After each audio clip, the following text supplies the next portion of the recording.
You may see a cup of tea fall off a table and break into pieces on the floor, but you will never see the cup gather itself back together and jump back on the table. The increase of disorder, or entropy, is what distinguishes the past from the future, giving a direction to time.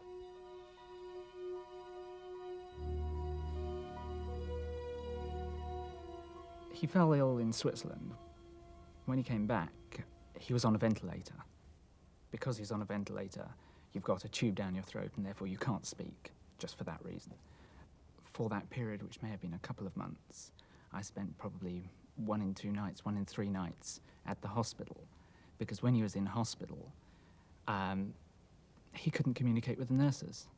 I mean, it's not just like being seriously ill, but you're in a position where the nurses couldn't understand what Stephen wanted. If Stephen was uncomfortable, they couldn't tell why.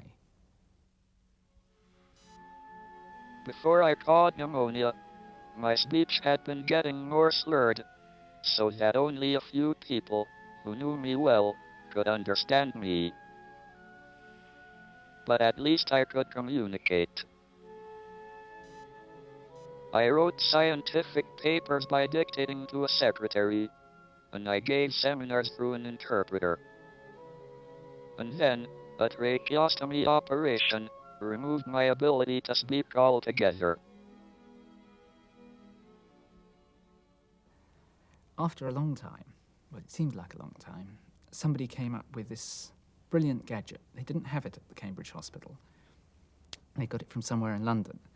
This was high technology, how you can communicate with a person with no voice. It's a plastic piece of perspex about so big, and you've got the letters of the alphabet arranged like that and a hole in the middle. And you hold it up between you and the other person, and they look at a letter, and you can see, of course, which letter they're looking at most of the time. Sometimes you can't quite be sure. And so you get the patient to spell out what they wanted. So each letter, they have to look to pick out the A. And you say A, you get it right. It's like a guessing game.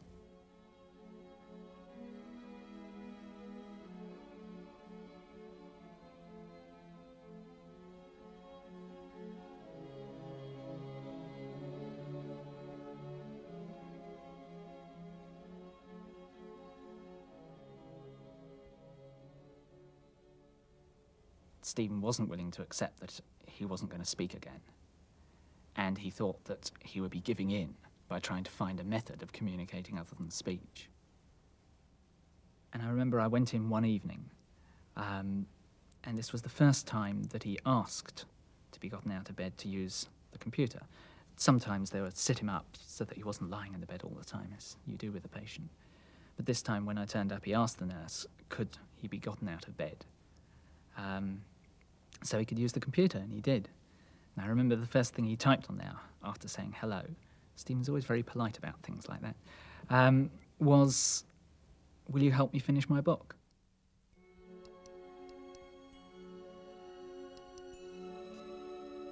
A computer expert in California heard of my plight and sent me a computer program called Equalizer. This allowed me to select words from a series of menus on a screen by pressing a switch in my hand. These words could then be sent to a speech synthesizer attached to my wheelchair.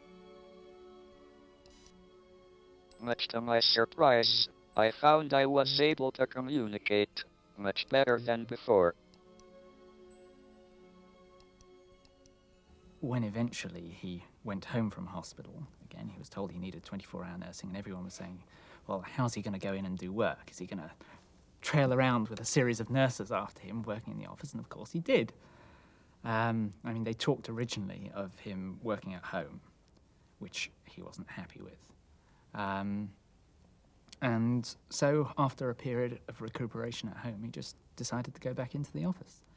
And he would make the trip from his house to the office, which is, half a mile in his wheelchair, with a nurse walking along with him.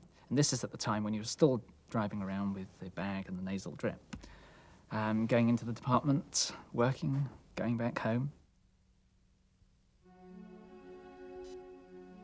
I began to wonder what would happen when the universe stopped expanding and began to contract. Would we see broken cups gather themselves together off the floor and jump back onto the table? Would we be able to remember tomorrow's prices and make a fortune off the stock market? It seemed to me the universe had to return to a smooth and ordered state when it recollapsed. If this were so, time would go backwards when the universe began to collapse. People in the contracting phase would live their lives backward. They would die before they were born and get younger as the universe got small again. Eventually, they would return to the womb. He gave me my first problem to do.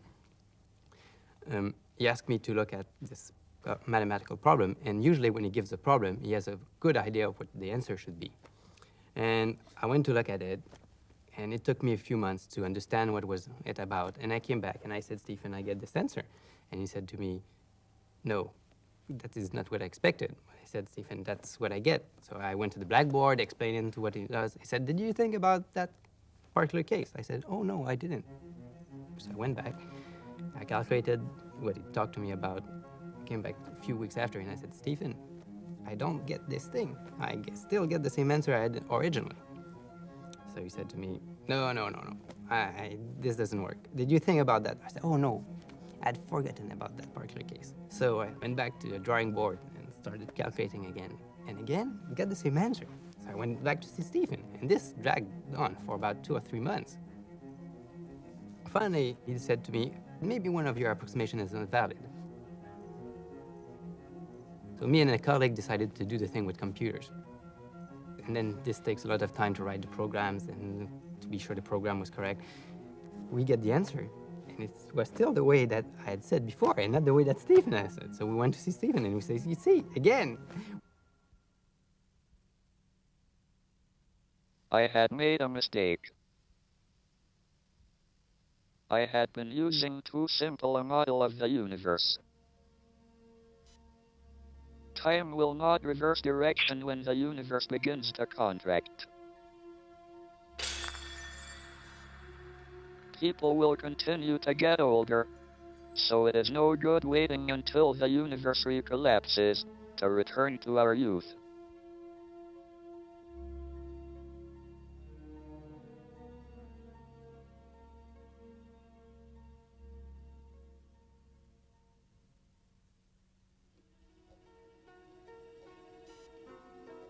Einstein once asked the question, how much choice did God have in constructing the universe?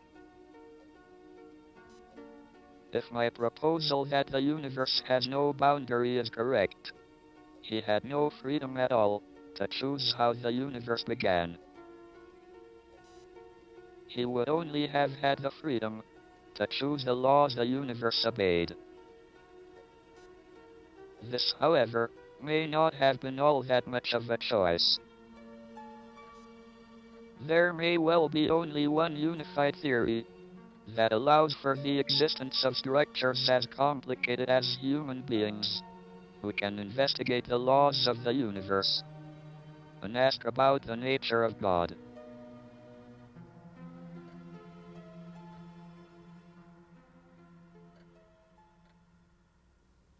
I don't know how clear-cut these experiments are, but they're experiments that have been done on sort of the timing of consciousness, and they seem to lead to a very odd picture, which doesn't even quite make consistent sense. Whether refinement of these experiments might actually get rid of this kind of anomaly, I'm not sure, but it does look a little as though there is something very odd about consciousness, and somehow almost as though the future affects the past in some way, over a very tiny, limited scale, but something maybe of the order of a reasonable fraction of a second. And there's no reason to believe that one's conscious experience shouldn't be part of somebody else's at some other stage. I mean, I don't know if it's fair to say what happens after one dies, but you could. It's a plausible picture that you could be somebody else. And that somebody else could be somebody that lived in the past, not in the future.